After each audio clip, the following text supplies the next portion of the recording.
how to fix Instacart login problem. The first thing you want to do is simply go ahead and open your Instacart application.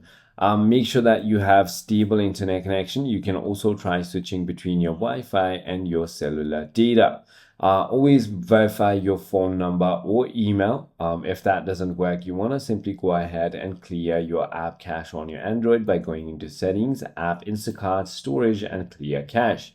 Your application might also have a pending update. Simply go ahead and go to your App Store or Play Store and check if there are any updates available. You might also need to simply go ahead and reset your password. All you need to do is click on Forgot Password, enter your email or phone number, and they're going to send you a verification code, which if you enter, you're going to be able to go ahead and reset your account.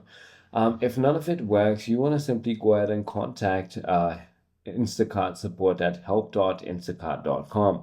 I hope this video clarifies everything for you. If you have further more queries, feel free to comment down below, and I'll see you on the next one.